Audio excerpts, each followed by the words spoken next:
Muchas gracias, Sergio. La verdad es que estaba muy a gusto aquí sentada, escuchando todo lo que nos ha propuesto. Bueno, muchísimas gracias por invitarme. Estoy encantada de estar en Barbastro y felicidades por esta iniciativa que me parece tan necesaria, ¿no? Siempre hablar de comercio. Lo que pasa es que cuando escuchamos ponencias es como agotador, ¿no? Porque dices, tengo un montón de cosas que hacer. Y yo lo que he ido viendo de todos los años de experiencia que llevo trabajando en el ámbito del retail es que tener una tienda cada vez resulta más complicado. Antes tenías que saber comprar muy bien y vender muy bien y ahora tienes que saber un montón de cosas. Y esto es un gran reto. Es un gran reto porque yo no vengo a hablar de cómo organizar una tienda, sino de cómo esta tienda puede subsistir, ¿no? Hace años, o no hace mucho tiempo, me explicaron que, bueno, todos sabemos lo que es una secuoya, ¿no? Son estos árboles inmensos que vemos en esta fotografía, que miden más de 90 metros, que a lo mejor tienen diámetros entre 5 y 8 metros y que además viven muchos juntos, ¿no? Y no hace mucho tiempo me explicaron que en el sur de España, solo podía pasar en España, pues quisieron plantar un bosque de secuoyas. Una idea maravillosa, ¿no? Y pasaban los años y aquello no crecía. O sea, iban pasando los años y los árboles daban un poco de pena. No eran altos, no eran grandes, no se desarrollaba. ¿Qué es lo que pasó? Que los plantaron demasiado separados. No entendieron cuál era la naturaleza de esa comunidad, porque al final una secuoya se entiende en comunidad, ¿no? O sea, siempre vemos estas masas de árboles. Los plantaron demasiado separados y entonces las secuoyas entre sí no podían establecer, o sea, juntar las redes para establecer la base que les permitiera crecer hacia arriba.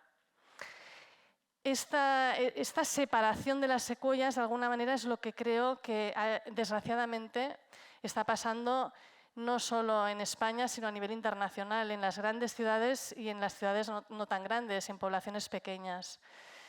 Esta despoblación del bosque, ¿no?, hace que sea muy difícil sobrevivir como comercio, aunque lo hagamos tan bien como nos ha explicado Sergio, ¿no? Entonces, hay que añadir un discurso que hace años que se empieza a trabajar, pero que llega un poco tarde. Bueno, he desarrollado bastantes proyectos en relación a cómo buscar, ¿no?, este nuevo bosque y no es nada fácil. Y entonces te das cuenta del deterioro comercial que están viviendo tantos pueblos y tantas ciudades, ¿no? Entonces, ¿de qué vamos a hablar? De la dinamización comercial, y yo le he añadido el concepto de redes, de la dinamización comercial, porque solo esto va a funcionar si estamos creando, ¿no?, una coyuntura, un territorio de agentes empresariales que trabajen en conjunto, ¿no?, en conjunto. Este bosque, ¿no?, es lo que va a permitir que el comercio sea viable. Yo creo que antes de entrar en el discurso de qué tenemos que hacer, ¿no?, tenemos que individualmente hacernos estas tres grandes preguntas, ¿no? La primera es, ¿cuál creo yo que es el futuro del comercio? Es decir, ¿me lo creo o no me lo creo? La segunda gran pregunta es, ¿qué sentido tiene el comercio en la sociedad del siglo XXI? Y la tercera gran pregunta es, ¿cuál es el impacto? O sea, ¿qué importancia tiene el comercio? Creo que estas tres preguntas merecerían un congreso, porque es muy importante que establezcamos como un pensamiento común en el que todos creamos que el comercio tiene un futuro, porque yo creo realmente no solamente que lo tiene, sino que es necesario, ¿no? Todos tenemos presente cómo podría ser un futuro sin comercio, ¿no? Y no estamos a gusto con esta idea. Sin embargo, llevamos muchos años que vamos viendo cómo se va deteriorando, cómo se va empobreciendo. A lo mejor hay el mismo número de tiendas, pero a lo mejor no es el tipo de tienda que me gustaría. A lo mejor lo que aportaba antes no es lo está aportando ahora. Entonces, hay muchísimos elementos que intervienen en la conformación de este futuro que yo creo que todos desearíamos, que es tener una ciudad rica, ¿no?, y potente en comercio, porque como se ha hablado al inicio, el comercio forma parte de la cultura de una ciudad. Entonces, perder comercio es perder un sello identitario y esto es muy importante. Entonces, hemos de conseguir establecer esta conexión de las raíces de los comercios y vamos a ver de qué manera podemos conseguirlo esto. Bueno, a mí me gusta siempre buscar las razones. ¿Por qué tenemos que hacer las cosas, ¿no? El concepto que hay detrás de lo que voy a explicar es que tenemos que subir un nivel. Y entonces, además de hablar de asociaciones, tenemos que empezar a pensar en formato de conglomerados. Empezar a pensar en un nuevo concepto que es el trabajar en formato conglomerado. Este nivel de trabajo, que es un trabajo más de equipo que lo que podría permitir una asociación, tiene que estar construido en base a, para mí, 4 grandes pilares por lo que ha ido sucediendo en los últimos 20 años o incluso más, ¿no? Por ejemplo, el primer pilar que tenemos que contemplar como ingrediente es trabajar, yo voy a usar muchos anglosajismos, bueno, muchas palabras inglesas, a mí me encantan porque son muy conceptuales, ¿no? Pero me encanta el castellano. ¿No? Experiencias holísticas. Experiencias holísticas quiere decir que tenemos que entender lo que explicaba antes Sergio, ¿no? Una visión experiencial, pero en todo el Customer Journey, no solo dentro de la tienda, a lo largo de toda la experiencia de compra del cliente. ¿Esto por qué es así? Porque llevamos desde los años 30 viviendo y apostando todos como clientes, como consumidoras, en una economía de volumen. Es decir, todos hemos preferido durante muchos años comprar mucho, en más cantidad, más barato. Esto tiene sus consecuencias, ¿no? Que las estamos sufriendo ahora. Y la principal consecuencia es que frente a un exceso de oferta, el producto pierde diferenciación y entonces hay mucho más de lo mismo. Entonces, como consecuencia, el producto deja de tener importancia y en su lugar, que es lo que ha explicado al final Sergio, ¿no? Tiene más importancia la experiencia, todo ese valor añadido que le hemos de añadir al producto. Por esto la experiencia holística está cogiendo mucho peso y por esto siempre se habla de experiencia de compra, ¿no? Desde los últimos 5 años, experiencia de compra, experiencia de compra, experiencia de compra. Nos hemos olvidado del producto. Mi filosofía personal es que ojalá volviéramos a una economía de valor, ojalá. Parece que empezamos a conseguir empezar a ir a esa dirección por el concepto de la globalización, ¿no? Que nos hemos dado cuenta de que nos hemos quedado desnudos de todo en nuestra ciudad, ¿no? Entonces empiezan a haberse iniciativas que apostamos por lo local, pero de momento estamos en una economía todavía muy de volumen. El segundo gran ingrediente es la economía digital, que es en el siglo XXI. Casi a partir del año 2000 podemos empezar a hablar realmente de la digitalización en el mundo de la empresa. Eso también ha tenido muchas consecuencias, ¿no? Hay un exceso de información, mucha información, y cada vez le dedicamos menos tiempo a escuchar o a leer ese dato. Consecuencia, cada vez somos más curiosos. La curiosidad no es una virtud, la curiosidad es un vicio, porque es una persona que quiere saber de todo, pero no sabe nada en profundidad. No tiene nada que ver con el asombro, con el asombrarse. Es casi lo contrario. O sea, nuestro cerebro es como que se ha convertido en una autopista y va pasando información, pero no pensamos, o sea, no cogemos esa información, la analizamos, la razonamos, la convertimos en conocimiento, le vamos dando vueltas. Simplemente van circulando datos por nuestro cerebro, pero no los consolidamos. Trabajar con un cliente así es realmente difícil porque hemos perdido la capacidad de atención, por ejemplo, ¿no? Entonces, ¿qué es lo que tiene valor ahora? Mucha cantidad. La gente lo que quiere es muchas cosas, ¿no? Y la única manera de ser consciente de ir cambiando de elección es apostar por una empresa que sea capaz de gestionar el cambio. O sea, nos obliga a tener comercios que estén constantemente sorprendiendo a los clientes. Y esto es muy difícil, es agotador. ¿Qué le puedo ofrecer nuevo hoy? No del año que viene, no, mañana, dentro de 3 días, dentro de 5 días. La gestión del cambio en las empresas es un ingrediente desde que vivimos sumergidos en esta digitalización, ¿no? Entonces, la novedad se convierte en el principal motor de venta de nuestras tiendas. El tercer gran ingrediente es como consecuencia de la globalización. La globalización nos ha puesto a nuestro alcance millones de opciones. Podemos hacer 1000 cosas que hace 20 años no teníamos ni la alternativa. Frente a esta saturación, un valor del cliente hoy día es que prefiere la personalización. Es como un cansancio, o sea, no puedo elegir entre tantas opciones, entonces házmelo para mí. Hay un desgaste del cliente porque ir de compras es cansado. Cuando tú vas a una tienda, lo que está haciendo tu cerebro es leer, es como leer un libro. Una tienda es un impacto de 1000 datos de información y tú como cliente entras allá a procesarlos, ¿no? Entonces es una actividad cansada y más, ¿no?, en este entorno que estamos hablando, que es hipersaturado, que hay mucha oferta, que hay mucha información, que no paramos de hacer cosas, estamos viviendo en una sociedad hiperactivista. Entonces tenemos de algún modo un cliente cansado y bueno, que elegir en una tienda cada vez le cuesta más.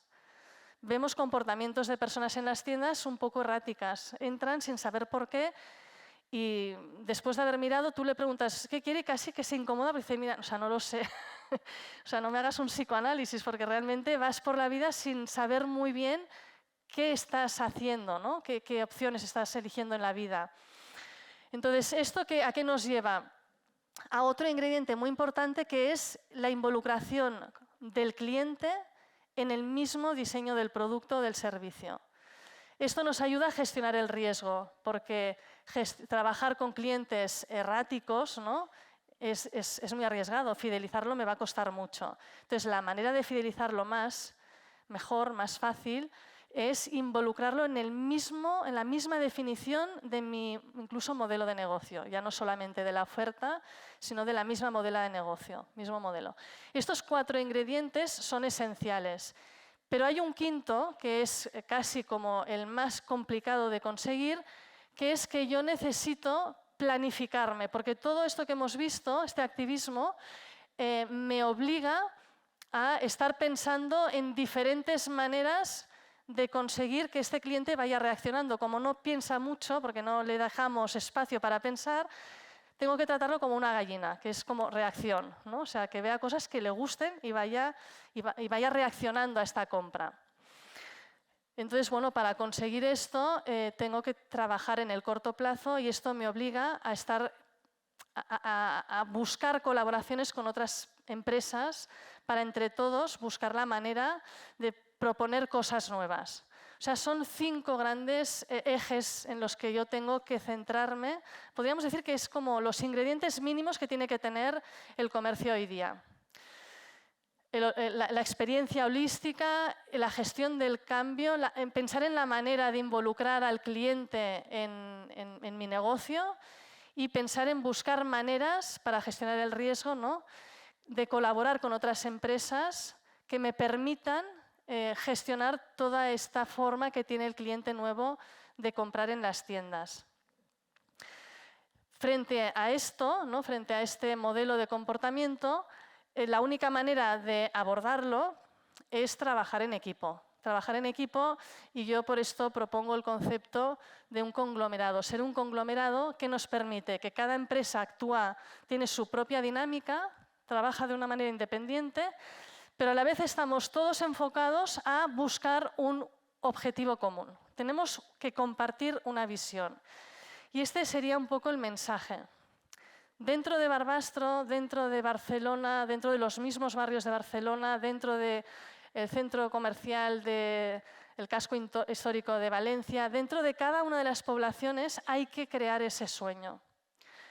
Ese sueño que una las 1000 motivaciones personales de muchos empresarios, comerciantes y no comerciantes.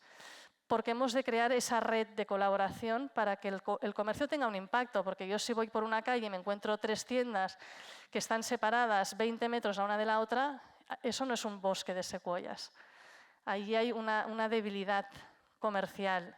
Y todo lo que hemos intentado trabajar individualmente, que nos ha explicado antes la ponencia de antes, ¿no?, no nos va a servir de mucho. O sea, vamos a tener que ser realmente una locomotora para que funcione. Este concepto de paseo, de ir de compras, que comentaba antes al inicio, ¿no?, en la inauguración, es muy importante cuando estamos hablando de un cliente que lo que hace es reaccionar a su entorno, porque al final todo esto que estábamos comentando aquí nos está hablando de un cliente que no le estamos dando tiempo a pensar. Estamos sometidos en un entorno con tantos impactos y sometidos a una dinámica de tanta actividad, que lo más importante en el ser humano, que es razonar, lo estamos dejando en el último lugar y le estamos dando la menor de las prioridades, ¿no? Entonces, gestionar con este cliente es muy difícil y, como consecuencia, pues, ha habido un empobrecimiento de la oferta comercial. Tenemos que trabajar en equipo para repoblar nuestras calles de comercio, pero además de para repoblar, para ser competitivos, para que Barbastro vuelva a ser, o siga siendo un destino comercial interesante, ¿no? Cuando hemos visto el vídeo de lo que es Barbastro, ahí hay una esencia, ¿no? Y tú lo ves, eres de Barbastro y te emocionas, porque te reconoces en esos rasgos culturales. El comercio de Barbastro tiene que nutrirse de estos valores. Y eso solo no se consigue individualmente, tiene que haber un sueño, una visión. Y esta visión hay que construirla. Esta visión hay que construirla y para esto hemos de hacer o dar este salto y pasar de pensar en modo asociación a empezar a pensar en un modo de conglomerado. ¿Qué quiere decir esto, ¿no? ¿Qué quiere decir? Esta dinamización de redes tiene unos pilares que nos ayudan a desarrollarlos. Luego pondré ejemplos para que veamos cómo se puede ir compaginando, ¿no? Claro, aquí tenemos que crear una red, ¿no? Esta red de raíces que van debajo del suelo y esta red de raíces tiene que tener unas características. La más importante es la visión, esa propuesta de valor que con el que Barbastro quiere posicionarse frente al resto de otros municipios dentro de su zona de influencia, ya sea local o, oye, si queremos abordar un proyecto, no sé, nacional, pues tendremos que pensar en un proyecto que sea capaz de arrastrar a la gente desde una zona mucho más lejana, ¿no? Depende de la definición de esta visión y su aterrizaje en una propuesta de valor, seremos capaces de tener una zona de influencia más pequeña o más grande. Claro, aquí hay una gran pregunta, ¿no? ¿Quién define esta propuesta de valor? ¿No? Porque estamos hablando de que es algo común, ¿no? O sea, es un sueño que compartimos. ¿Quién la lidera? Esta es una pregunta que lanzo al espacio. Entonces, ¿quién la puede liderar? Bueno, vamos a ver qué agentes forman parte de este conglomerado. Identificaría 4 grandes bloques. El primer bloque es el comercio, que ya lo damos por supuesto. Pero creo realmente que no es suficiente. Al núcleo del comercio le hemos de incorporar más el perfil de empresa, incluso la industria, incluso las multinacionales, que parece que sean nuestros enemigos. Pero es que es necesario integrarlas en nuestros planes porque están en la misma calle. O sea, yo estoy conviviendo con una multinacional, a lo mejor no me hablo con ella mal, ¿no? Entonces tenemos que crear un tejido en el que, como la simbiosis, ¿no? O sea, unos nos nutrimos de los otros. Las multinacionales claramente necesitan de la oferta local porque han perdido su valor diferencial que tuvieron cuando se fueron desarrollando. Entonces necesitan el comercio local y el comercio local necesita de la audacia de la multinacional. O sea, esto es como una base. Pero también la industria en general, ¿no? O sea, todos los perfiles empresariales tienen que sumarse en este sueño. El otro eje es el turismo, la cultura y el ocio. O sea, no es comercio y hotelería, restauración, no podemos separarlo.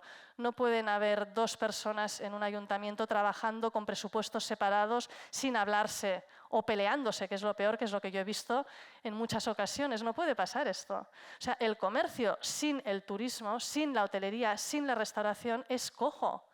Está perdiendo una gran oportunidad, pero es que al revés también, porque el que me viene al restaurante de otra zona o al hotel quiere disfrutar de toda la esencia de esa ciudad, no solamente de sus construcciones arquitectónicas, sus paisajes, también del comercio. Entonces, esta es una barrera también que hay que superarla y tenemos que incorporarlos en esta proyección.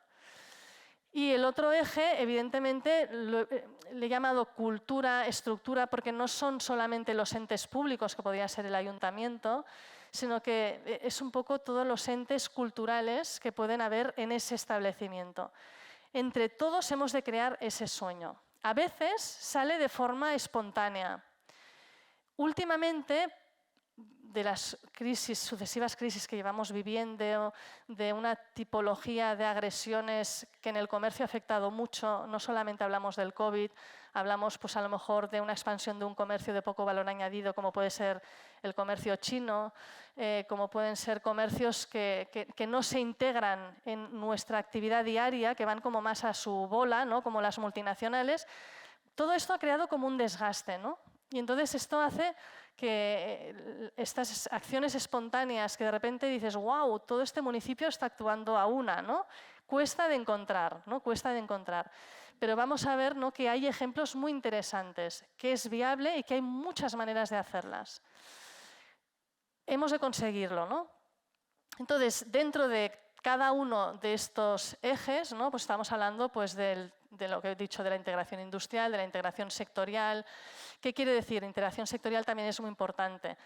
No trabajamos las tiendas de ropa por un lado y las tiendas, yo qué sé, no sé, de deporte por otro. No tiene sentido. En la mente del cliente no tiene sentido. O sea, la estructuración sectorial es del siglo XIX, XX.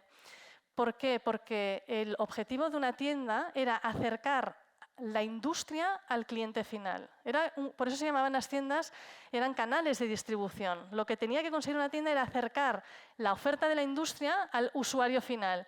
Entonces teníamos tiendas súper ordenadas. La industria textil tenía sus tiendas de ropa. La industria del calzado tenía sus tiendas de zapato. La industria química tenía las droguerías. Todo estaba súper estructurado. La industria de la panadería vendía el pan y la pastelería vendía el pastel. Todavía estamos con este paradigma en nuestra cabeza y esto hay que eliminarlo, pero de raíz ya. O sea, no tiene ningún sentido. Ninguno funciona así. Nadie, como clientes.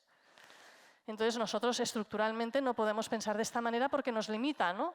Aquí entraríamos en 1000 normativas, normativas que nos dificultan, pues yo qué sé, la integración de la alimentación en el comercio. Hay muchas dificultades que vienen de una normativa que tenía sentido en otro entorno. Bueno, los otros elementos ya los he comentado y muy importante lo que decíamos, esta integración de lo local y lo global. ¿Qué nos permiten estas intersecciones? Nos permite, uno, tener un comercio con potencia, o sea, si trabaja el comercio con la industria, esto le va a dar potencia, porque la industria tiene dinero, el comercio no. El comercio trabajamos con unidades de negocio muy pequeñas que tienen, o sea, poca capacidad de inversión. Evidentemente depende, ¿no?, del comercio, pero en general. En la industria se maneja más cantidad de dinero, hay más recursos y se puede trabajar con una planificación. Si integramos estos dos elementos, obtendremos un elemento interesantísimo que es tener potencia, ¿no? Potencia para hacer cosas. El integrar los espacios o los agentes públicos en las iniciativas privadas es muy importante porque nos da solidez. O sea, nos da como una cierta garantía, es como un paraguas. Es un pequeño paraguas, ¿no? Es como vamos con una moto con techo. La integración de la empresa con el tema del turismo es lo que nos ayudará a tener entertainment. El concepto de entertainment, ¿no?, del entretenimiento, que la palabra está de retailtainment, ¿no?, es del retail y el tainment, esto en castellano es muy difícil, ¿no?, de sintetizar así, ¿no? Claro, ostras, que la tienda sea capaz de entretener, ostras. Sí, para hacer un taller y acaba agotada, ¿no? O sea, y conseguir que me vengan 10 clientas, eso es maravilloso. Claro, el entertainment son palabras mayores. Cuando tú piensas en entertainment, piensas en Disney, piensas en grandes eventos, en PortAventura, piensas a lo grande, ¿no? Entonces, si queremos integrar el entertainment en el retail, necesitamos sí o sí la empresa. O sea, es que es seguro, porque si no va a salir un fuf. O sea, no podemos llamarlo entertainment, podemos llamarlo dinamización. Y luego el vincular los activos del municipio, ¿no?, lo que yo soy, lo que es Barbastro, o sea, esas cosas que tenemos que no tiene nadie, ¿no?, con la capacidad de arrastrar a la gente, que esto lo conseguimos fomentando pues, a través del turismo, ¿no?, siendo capaces de acoger al que no vive en Barbastro, esto es lo que nos va a convertir en un destino. Entonces, son como 4 pilares que si los unimos todos, claro, nos va a dar mucha potencia. No hace falta trabajarlos todos, porque vamos a ver que hay dinámicas que se apoyan en unos ejes y otras que se apoyan en otras, ¿no? Pero la que los utiliza todos dices, olé, ¿no? Porque dices, seguro que vas a llegar realmente muy lejos, ¿no? Esta tarde va a venir Marina Iglesias del REC y la tendremos para que nos explique mejor esta iniciativa. Yo voy a ir explicando ahora, voy a poner unos ejemplos sin entrar mucho en detalle. Entiendo que la mayoría los debéis de conocer, ¿no? Pero para reflexionar un poquito sobre ellos. Bueno, el REC, perdonad, es que hay como un sombreado, pero lo he hecho de una manera tan discreta que yo no lo veo. No sé si lo veis vosotros, como una pequeña sombra, ¿lo veis? Bueno, el REC es una iniciativa que nace del ámbito privado. Creo que son 6 socios que viven en el barrio del REC, que es un barrio de la ciudad de Igualada, que está a una hora larga de Barcelona, y deciden, bueno, van viendo que es un barrio que se va industrial, que se va deteriorando, y deciden volverlo a poner en valor. Claro, es una propuesta muy arraigada en lo que es el eje cultural estructural, o sea, lo que somos nosotros, o sea, los activos que nos identifican. Somos una ciudad con una gran industria. Sobre este eje de diferenciación vamos a crear una propuesta de valor que consiste en utilizar los stocks que no vende esta industria para hacer un market, de una manera muy sencilla, ¿no?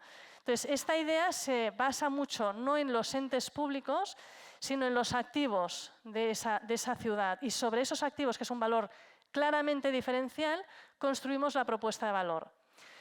Una propuesta de valor sin utilizar el pilar de la cultura-estructura, no entendido como entes públicos, sino entendido como activos de la comunidad, queda muy pobre.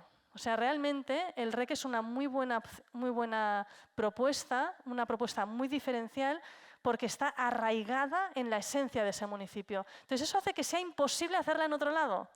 Es imposible. Tendría que dar otro municipio que tuviera esas mismas características, ¿no? Es como, ¿hay otra Barcelona con la Sagrada Familia? No, ¿no? Entonces, como mi propuesta está arraigada en ese activo, eso va a hacer que mi propuesta sea muy diferencial, tenga un gran valor competitivo. Como consecuencia, consigo tener una gran zona de influencia. Soy capaz de captar a gente que viene muy de lejos a ver este evento. Luego ya vemos cómo gestionarlo, y en el caso del REC está muy basado en el eje de la empresa, porque lo que hace es utilizar la industria y de alguna manera frontalizarlo como actividad comercial directa, ¿no?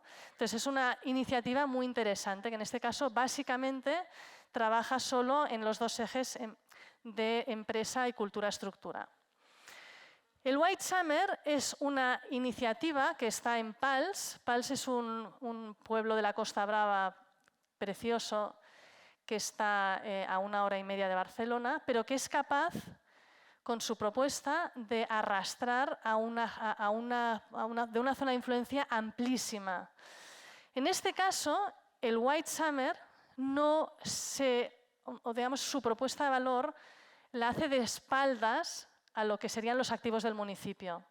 Es un market. Entonces, ¿qué ha hecho White Summer? White Summer ha utilizado en su beneficio el espacio. O sea, el REC crea una iniciativa para ayudar a la industria que es de nuestro municipio. El White Summer me aprovecho del entorno para arrastrar a mucha gente. Yo ayudé en la conceptualización del White Summer. Empezamos con una edición al año de 15 días. Se ha ido ampliando. Ahora no sé si ya dura 2 meses. Porque el entorno es tan maravilloso que es capaz de arrastrar a mucha gente. Entonces, aunque el White Summer se ha aprovechado en su beneficio del entorno, es una acción de dinamización en verano que aporta una gran riqueza al municipio. Pero es una iniciativa que podría hacerse en 1000 sitios. No tiene un sello identitativo diferencial. Es un market que lo podrías desplazar como concepto a muchos espacios. Y eso lo debilita en sí mismo como propuesta de valor, no tiene tanta fuerza como el REC Igualada, ¿no? Entonces, esto es muy interesante de analizarlo. Cuando tú estás definiendo estos proyectos, tienes que pensar, ¿no? Y entender un poco cuáles son las consecuencias. Podríamos estar hablando mucho de cada una de estas acciones, pero como esta tarde hay una mesa redonda para hablar de esto, pues ya podremos profundizar más. X Madrid es otro ejemplo de no sé si habéis estado, está en Madrid, es un centro comercial que abrió, no sé, como un mes antes de la pandemia, ¿no? Y es un centro comercial, como demuestra la fotografía de la derecha, que vende entertainment a lo bestia. O sea, tienes una piscina de olas, tienes una piscina para bucear, encima tú estás sentado dentro del centro comercial y ves a la gente buceando. O sea, es como brutal, ¿no? Tienes salas de juegos, tienes salas para hacer actividades con gafas tridimensionales, es todo rocódromos, todo a lo bestia, además de las tiendas típicas, ¿no? Entonces, como vemos, es un eje muy sectorial, pero sobre todo incorpora en un centro comercial un perfil de empresas que normalmente no están, y esto lo hace diferencial. Y esto le ha permitido realmente hablar de entertainment, la integración de este mundo empresarial. Si nos hubiéramos quedado solo en el eje del comercio hubiera sido imposible, porque una empresa que tiene una tienda no está pensando en esto, no está en su modelo de negocio. Tiene que sumarse con otros para que realmente pueda haber una sinergia, ¿no? Entonces, X Madrid es un poco como White Summer, ¿no? Pero peor, en el sentido de que X Madrid lo podrías poner en cualquier sitio y no hace falta ni que el entorno sea bonito, porque en sí la idea es tan potente, es como un portaventura, que lo podrías poner en cualquier desierto y funcionaría en sí mismo. Es una locomotora en sí misma. Es una idea muy artificial, ¿no? Es como de todo lo que tenemos que conseguir, casi es como lo menos interesante, ¿no? Las otras ideas son mucho más potentes. Mercado tapinería, una idea genial. Iniciativa privada. Iniciativa del mundo de la inmobiliaria. O sea, por favor, los que tenéis inmobiliarios, ojalá, ¿no? Ojalá se trabajara o no sé, se desarrollara este negocio con una visión como la de mercado tapinería, que es la de crear riqueza. El negocio de la inmobiliaria es como el cáncer del comercio, es como el 30% de los gastos. Personal de la inmobiliaria y dices, no, es como una sangría, ¿no? Entonces, bueno, pues en este caso pues es una empresa que tiene unos locales y piensan en aportar valor añadido. ¿Qué hacen? Combinan el comercio, la restauración, la hotelería y el negocio de la inmobiliaria y el negocio pues, del Airbnb en el sentido de poner a disposición apartamentos para turismo, etcétera, etcétera. ¿Qué han conseguido? Valencia, que es una gran ciudad, tiene un casco antiguo enorme, muy deteriorado, mucho. Estos han cogido, como veis aquí abajo a la izquierda, no sé si se ve mucho, una gran manzana, ¿no? Y han hecho una actuación sobre esta manzana. Y en esta manzana han integrado todos estos ingredientes que os he comentado, con un valor de dinamización espectacular. Como una empresa de inmobiliario tiene mérito, porque aquí hay que empezar a gestionar los espacios, alquilarlos, buscar oferta, buscar proveedores, una gestión realmente complicada. Aporta un gran valor añadido. Gracias a Mercado Tapinería se ha recuperado una parte enorme del casco antiguo y el resto que estaba muerto pues empieza a arrastrar a otras iniciativas empresariales y vas viendo que el centro histórico poco a poco se va poblando de comercio. Y esto es muy interesante, ¿no? Estas iniciativas, pequeñas locomotoras, nos ayudan que están en el centro de la ciudad, porque X Madrid está como en las afueras, ¿no? El White Summer está en las afueras. Mercado de tapinería me gusta porque está está allí, en medio del meollo, ¿no? Y aquí directamente quedan beneficiados todas las actividades empresariales que hay alrededor. Incluso si tú estás viviendo en ese barrio, te ves beneficiado porque de repente aquello empieza a estar limpio, empieza a haber gente, ya no da miedo vivir en este espacio, etcétera, etcétera.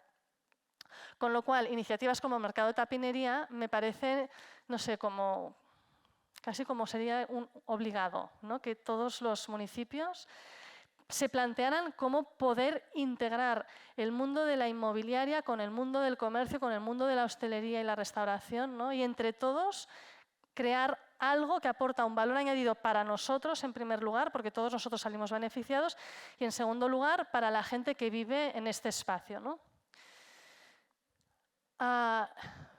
Palo Alto Market es una iniciativa que está en Barcelona que se parece un poquito a lo que hemos visto del mercado de la tapinería, pero la iniciativa no es tanto privada de los propietarios del inmueble, sino que en este caso pues, es un vecindario que reivindica que este espacio no se degrade.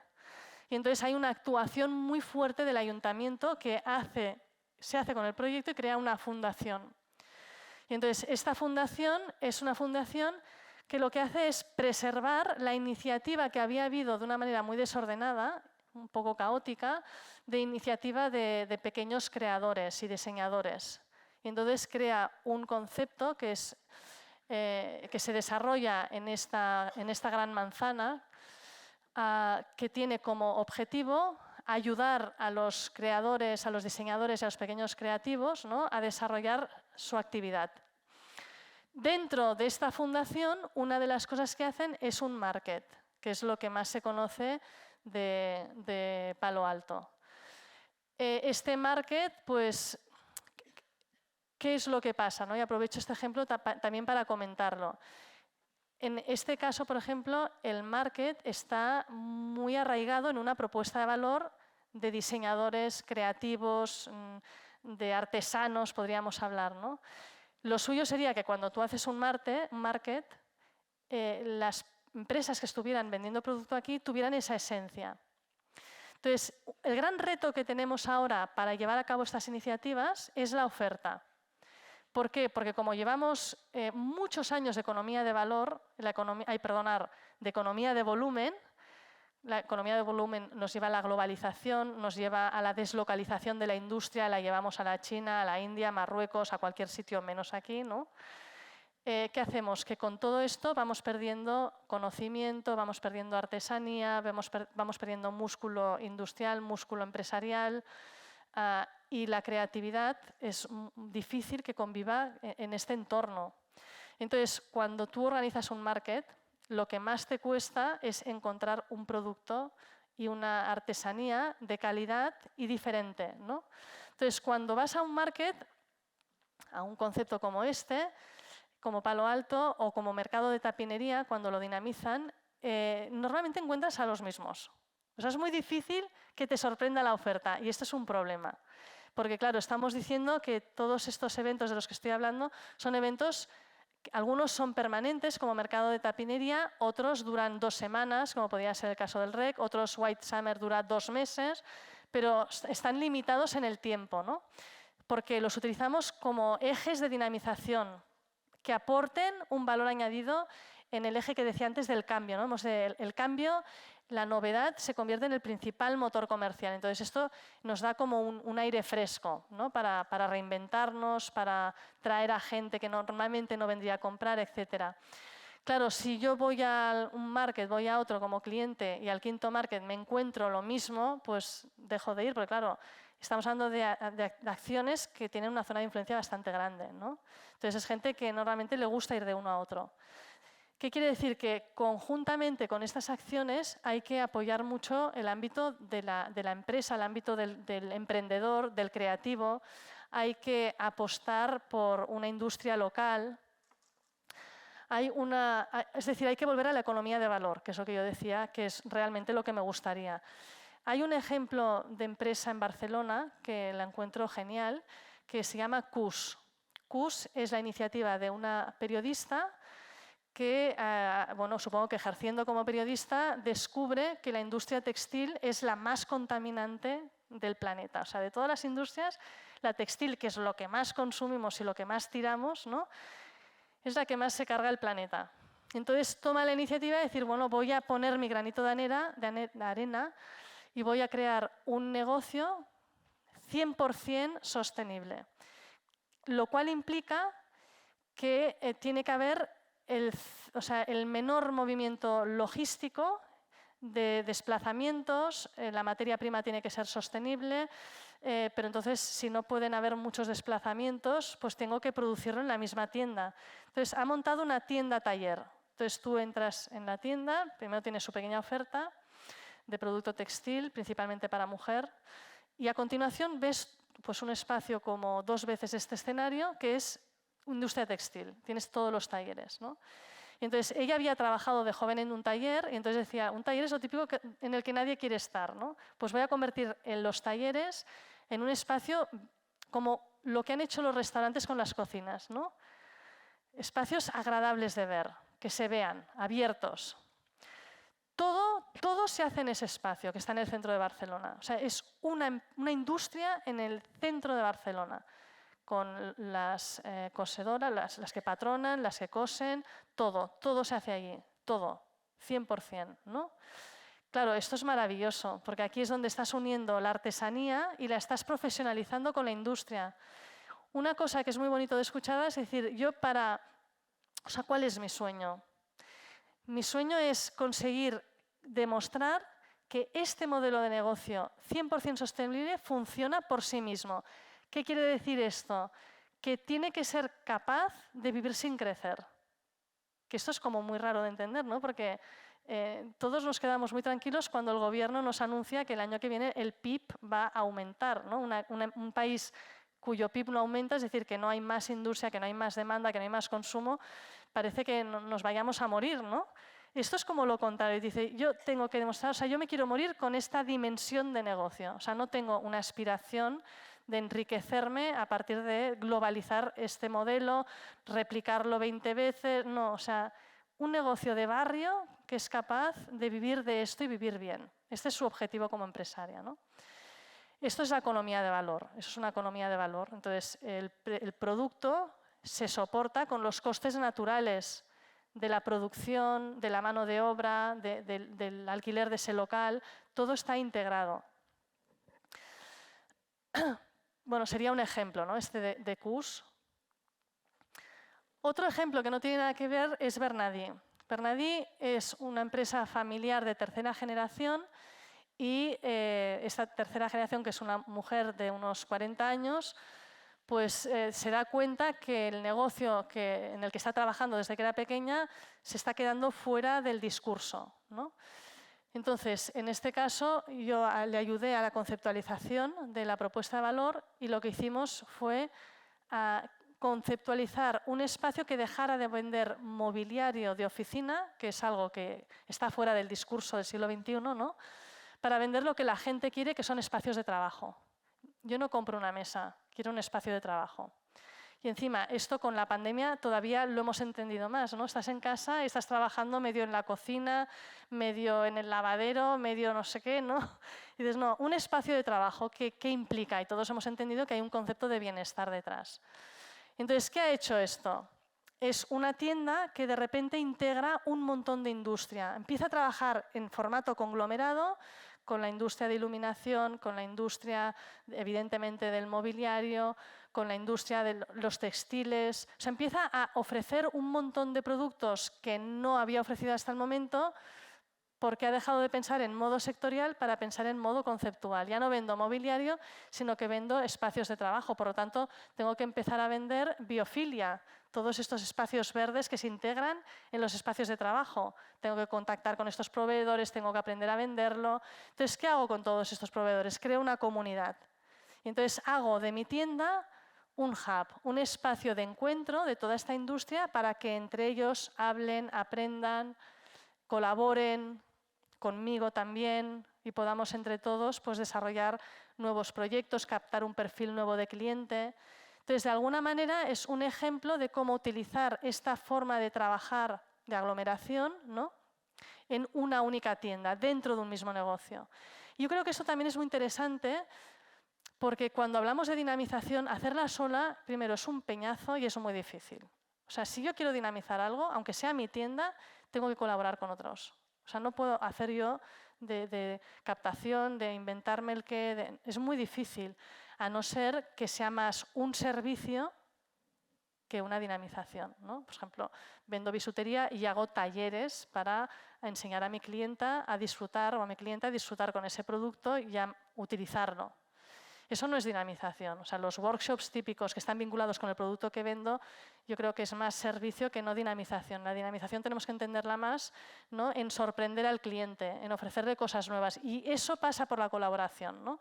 Y esto lo podemos hacer dentro de una misma tienda, aunque sea dentro de mi tienda, o lo puedo hacer, como en los otros ejemplos que hemos visto, ¿no?, en un formato mucho más grande. Al mercat de la llibertat. típico, ¿no? Lo he puesto porque es como el típico. Es el típico que está en todos lados, ¿no? Es una iniciativa público-privado, ¿no? En el que se pelean mucho y que no siempre están de cara al barrio. Dan un servicio al barrio, pero no siempre se acaban de integrar en el barrio. Abren por las mañanas, pero principalmente ven el sábado por la mañana porque es cuando la gente no trabaja. Entonces son estos formatos que son súper interesantes. En Barcelona tenemos 40 mercados, ¿no?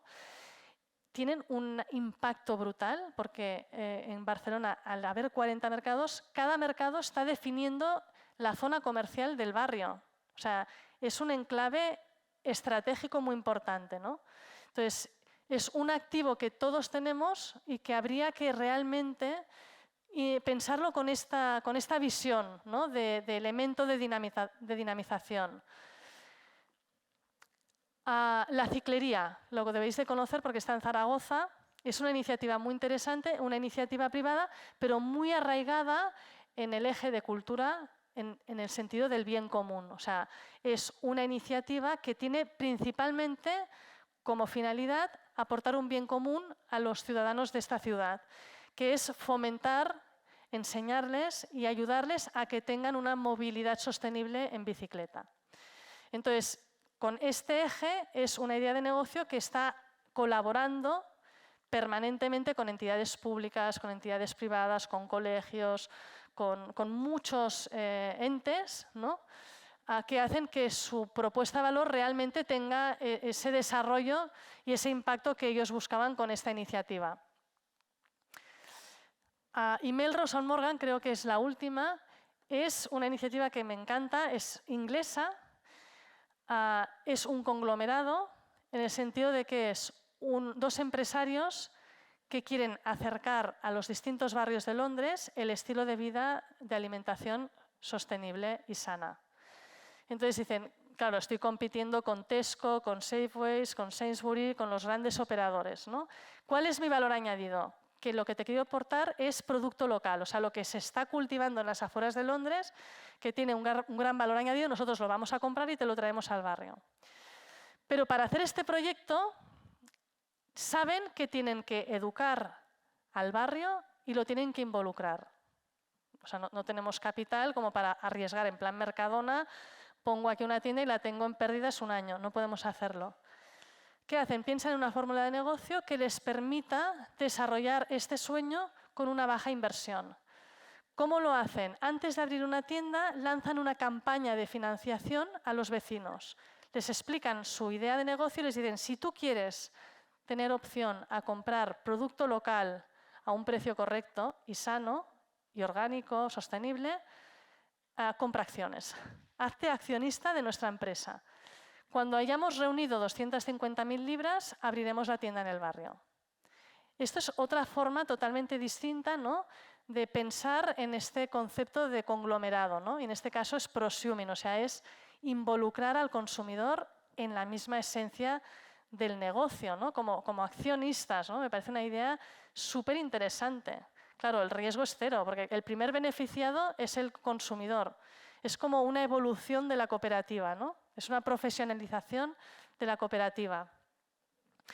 Me aseguro el cliente. O sea, además de conseguir un accionista, me aseguro al cliente. O sea, abro la tienda y ya sé que va a tener éxito. Perdonad, esta es la última. IOCABE Barcelona, que es como el típico ejemplo que va un poco más allá de lo que decía de la dinamización, ¿no? Y que está yendo más hacia esta acción que podríamos hablar más de una dinamización de redes, trabajándola bajo la perspectiva del conglomerado. ¿Qué integra OCABE? OCABE es una tienda de ropa multimarca que hay en Barcelona y una vez al año organiza un macroevento. Un macroevento quiere decir que alquila una de las mejores salas de fiesta de Barcelona o lo hace en otros espacios. Por ejemplo, va a Luz de Gas, que ya en sí mismo tú dices que haces un evento allí y ya tienes la convocatoria asegurada.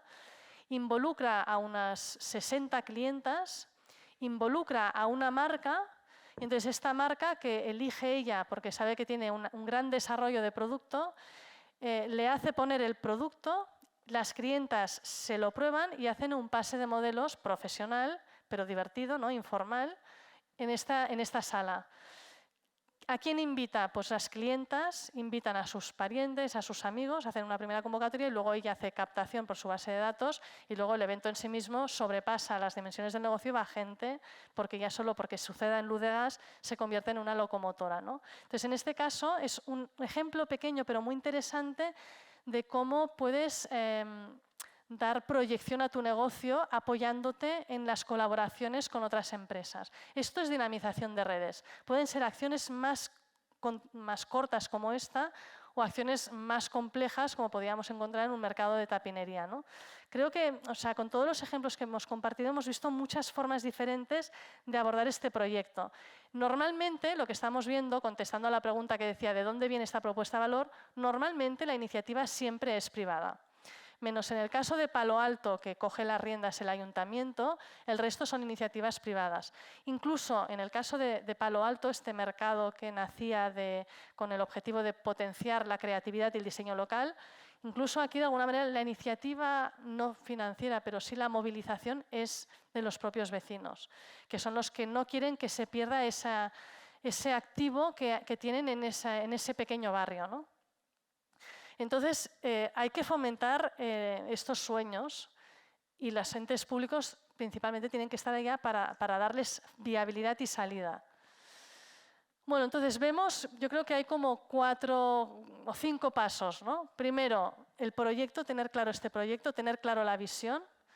Esta iniciativa, cuando te viene un empresario, una iniciativa privada al ayuntamiento y te presenta este proyecto, ostras, el ayuntamiento tendría que estar dando saltos de alegría. En vez de pensar en las trabas, tendríamos que establecer un mecanismo público que lo que hiciera fuera arroparlo y darle potencial, porque es lo que va a generar riqueza, ¿no? Evidentemente, este empresario se va a enriquecer, evidentemente. Pero lo que hemos de ver es que esto va a ayudar a enriquecer al municipio en sí mismo, mejorar la calidad de vida y enriquecer a otros empresarios que se van a ir sumando a este carro. Luego hay que hacer un buen desarrollo comercial y hay que pensar muy bien en esa oferta, que yo creo que es lo que comentaba antes, que es el factor clave, ¿no? Que es lo más difícil porque en esta industria erosionada que tenemos cuesta de encontrar productos locales diseñados distintos, ¿no? en variedad, en cantidad. Muchas veces lo que estamos viendo son más bien artesanías que están empezando a desaparecer. Esto quiere decir que para que estas fórmulas funcionen, también desde los entes públicos tenemos que fomentarlas, porque de esto se nutre el valor diferencial del comercio de nuestro municipio, de nuestra oferta, ¿no? Entonces, hay que fomentar lo que nosotros sabemos producir. Esto se vive de forma muy natural, por ejemplo, en la industria del vino. En la industria del vino es evidente que tú vas a vender lo que has producido en tu tierra, ¿no? Pues esta naturalidad con la que se vive en la industria del vino se tiene que vivir en el resto de las industrias, en la textil, en la del calzado. Por ejemplo, Valencia tiene una gran cultura de industria local y esto lo hacen muy bien, no lo han perdido. Es de las pocas ciudades de España en la que todavía ves que hay pequeños industriales que no son artesanos, ya son unas pequeñas industrias que están vendiendo el producto que ellos están produciendo, ¿no? No se van a ferias a buscarlo.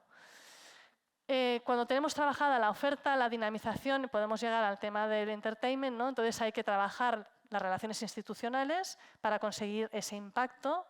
No sé, por ejemplo, tú coges el proyecto de Palo Alto, este que fomenta, que es de la fundación que ha trabajado el ayuntamiento, y es muy curioso. Tú ves todo el desarrollo de comunicación que se ha hecho en este proyecto y está a años luz del resto de las acciones de comunicación que han hecho las otras iniciativas. Porque claro, los entes públicos tienen dinero, ¿no? Entonces, si consigues esto, tienen un gran poder de difusión. Nos dan la capacidad de generar impacto. El otro eje es la adecuación. ¿Cómo formulo este modelo de negocio para asegurarme de que este proyecto, que ya vemos que son proyectos complicados, sea viable financieramente y a nivel de equipo? Porque claro, aquí intervienen muchas personas. Yo creo que es muy importante pensar el sueño en pequeño y hacerlo grande poco a poco, porque si no se convierten en proyectos de difícil evolución. Una de las cosas que comentaremos esta tarde es cómo estas iniciativas han sido capaces de desarrollarse, ¿no? En el momento de gestación y de implantación. Creo que es un factor muy importante. Y luego el compromiso, ¿no? Que es conseguir una comunidad para asegurarte la difusión, que la gente conozca este evento. Yo no sé los eventos que he presentado, cuántos de vosotros los conocíais, ¿no? Pero la gente que vive pues, en la comunidad de Aragón podría perfectamente desplazarse a Madrid o a Cataluña o a Valencia a formar parte de estos eventos, ya sea como expositor o como visitante, ¿no? Porque son eventos pensados para zonas de influencia normalmente pequeñas, medias y también grandes. Bueno, entonces, tendencias que refuerzan la necesidad de potenciar la dinamización.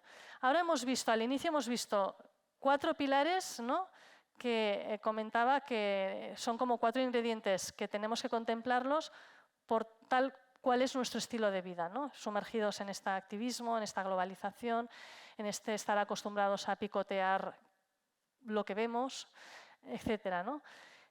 Además de esto que hemos visto, quería incorporar 3 ingredientes que nos van a complicar más la vida. O sea, lo que va a venir en algunas empresas ya es el presente, en la gran mayoría va a ser el medio futuro, porque normalmente son tendencias muy vinculadas a la tecnología y que son complicadas y costosas, ¿no?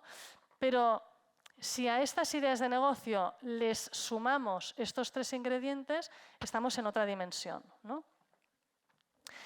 El primer ingrediente es el concepto phygital, o Phygispaces, que ha hablado antes Sergio, que es la visión de un negocio sin separar lo físico de lo digital.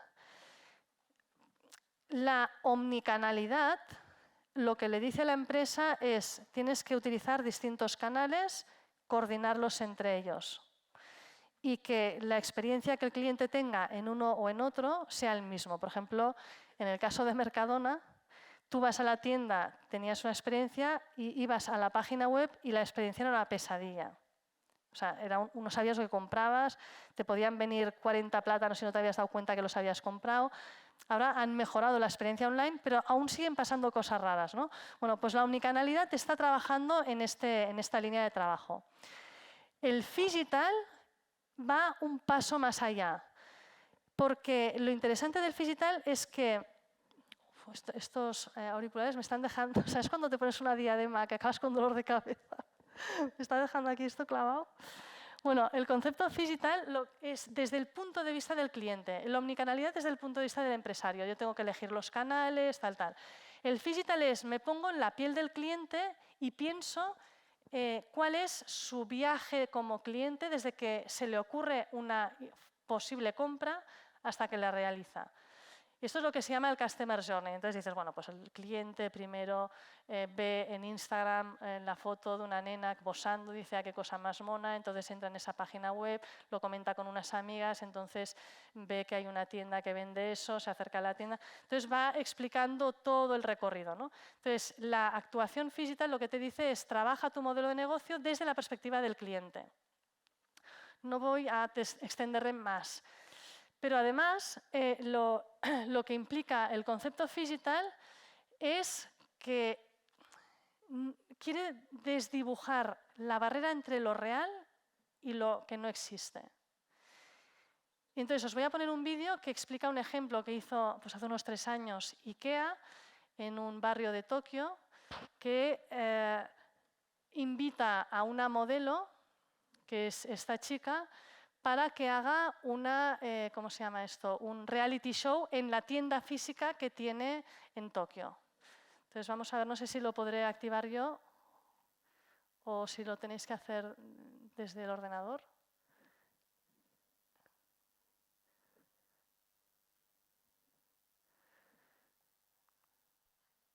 Mira, ahí está. ¿Se puede poner sonido, por favor? Inma es la modelo. Y entonces es una modelo virtual. Pero tú ves las fotos y ya no sabes, ¿existe o no existe? ¿No? O sea, ¿era virtual o no me habías dicho que era virtual? O sea, entonces aquí es un reality show que está físicamente en la tienda. O sea, tú pasas por la calle y en el escaparate ves esta persona pues, que está haciendo todo esto. Está cortando plátanos, está leyendo, hace yoga. puedes chatear con ella, le envías mensajes por Instagram, ella te contesta, te saluda, ¿no? La gente que la está viendo.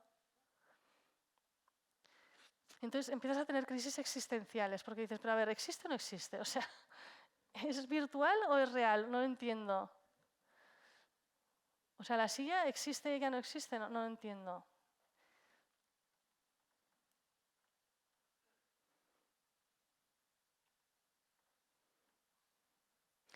Bueno, todo esto está hecha con la tecnología que vemos en las películas de los Vengadores, ¿no? CGI, la Computer Generated Images, ¿no? Entonces, claro, nosotros no tenemos acceso a esta tecnología. O sea, esto va a llegar más adelante. Pero el retailtainment pasa por aquí. Entonces, como comercio, un pequeño comercio, evidentemente este no es mi lenguaje. Pero de alguna manera tendríamos que conseguir estar en este discurso. Tendríamos que conseguir estar aquí. Y esto pasa por integrar la multinacional con el pequeño comercio. No hay otra fórmula. Yo no sé si esto me gusta o no me gusta. Es una cosa que está pasando y que cada vez pasará más. De hecho, todos los catálogos que vosotros veis de IKEA están hechos con esta tecnología, o sea, no existen.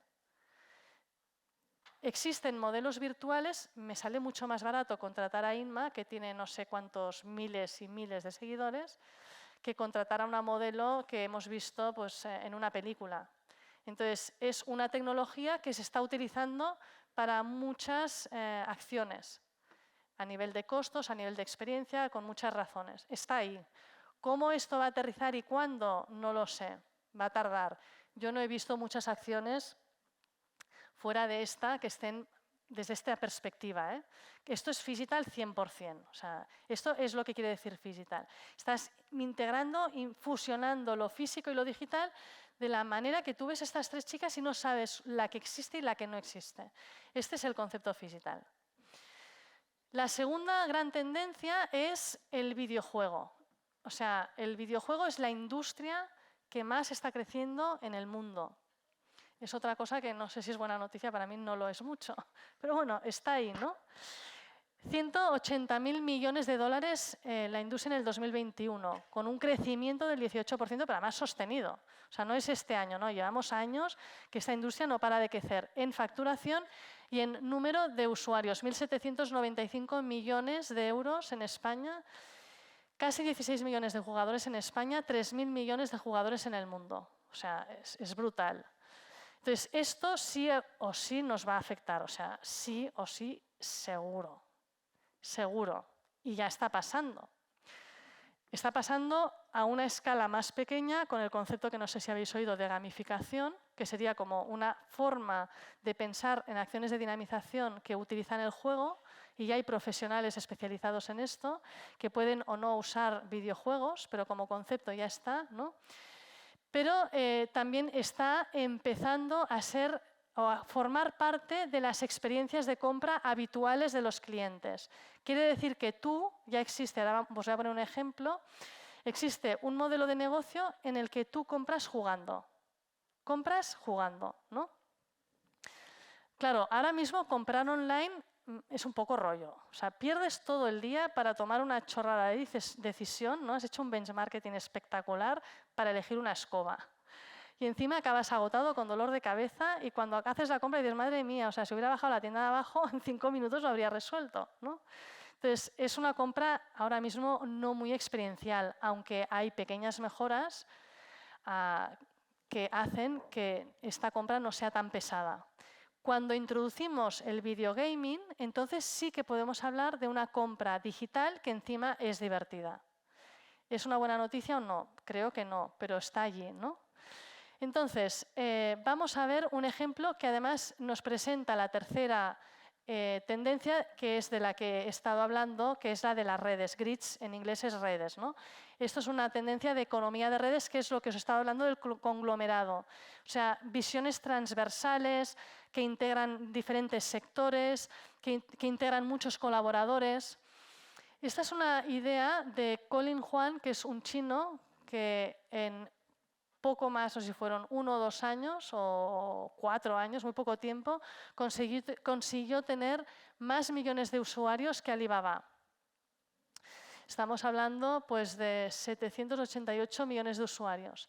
La idea inicial de Colin Huang era conseguir que los pequeñísimos productores de China, que deben de haber millones, ¿no?, que producen patatas, cebollas y tal, les resultara fácil vender su producto. O sea, empezó como una plataforma de venta agrícola. Ahora ya vende todo. O sea, conecta la industria con el usuario final. Y hace que en vez de el B2C, el business to consumer, hace que sea del consumer al business. O sea, la demanda viene del propio cliente. ¿Cómo lo hace? Combinando la tecnología de la venta online, la tecnología de las redes sociales, lo que nosotros es el, ¿cómo se llama? El chat, el WhatsApp, ¿no? El WeChat chino, ¿no? Es el WeChat chino, y la industria del videojuego. Este hombre estuvo trabajando en Silicon Valley muchos años y en la industria del videojuego en China, que es Tencent, que es la propietaria también de WeChat, ¿vale? O sea, claro, en China hablamos de grandes monstruos, ¿no? Y entonces, uno de los grandes monstruos chinos es Tencent, que es la propietaria de toda la industria de videojuegos que se desarrolla en ese país.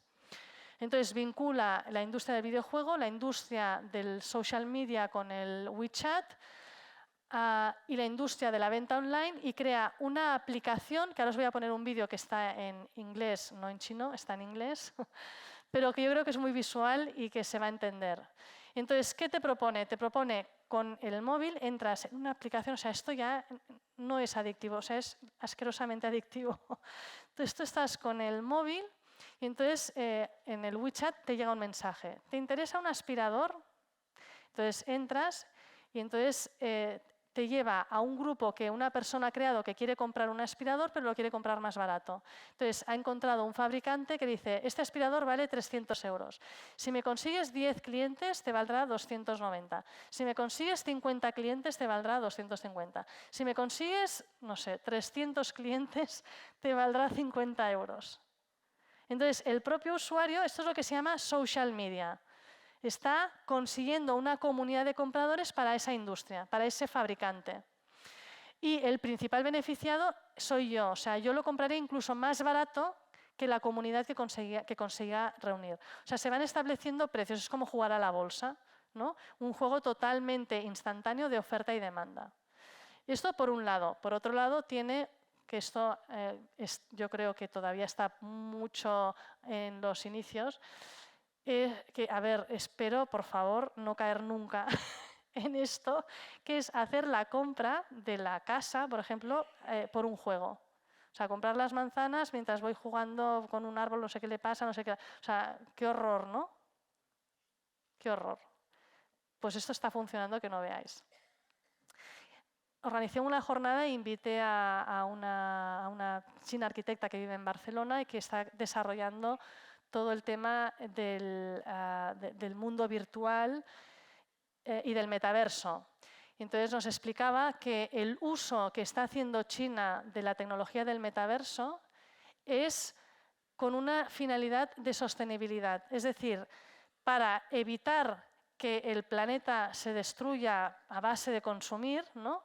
Lo que ha planificado estratégicamente China es desviar todo este consumo masivo al mundo del metaverso. O sea, que la gente siga reaccionando como una gallina comprando, pero cosas que no existen. Entonces dices, ¿es una buena noticia? Hombre, no sé, yo creo que sería mejor que nos educaran, ¿no? A no tener adicción en el consumo. Claro, si veis los niveles de adicción en sexo, hay una gotera, en videojuegos, en todo está creciendo, ¿no? O sea, los índices de obesidad, los niveles de adicción son enormes, como consecuencia de que no usamos, estamos desordenados y no usamos ordenadamente la razón, no controlamos nuestro cuerpo, ¿no? Entonces, esta propuesta de China, hombre, seguramente el impacto en el planeta lo agradecerá, pero nosotros seguiremos teniendo un comportamiento adictivo, ¿no? ¿Qué quiere decir? Que negocios como estos van a crecer seguro, seguro. Entonces, había un vídeo, pero aquí, vamos a ver si lo podemos ver. Bueno, no puedo moverlo. No sé si podéis vosotros. y si no, es igual porque con lo que os he explicado ya creo que se ha entendido. Y bueno, conclusión, hay un gran potencial en el mundo del comercio, definitivamente tiene futuro, tiene que tenerlo porque es necesario para nuestro bienestar, pero tenemos que reinventarnos un poco y empezar a trabajar de una manera un poco más compleja, que es en equipo con otros sectores y otros ámbitos, pero también mucho más divertida y con un mayor potencial de crecimiento. Muchas gracias.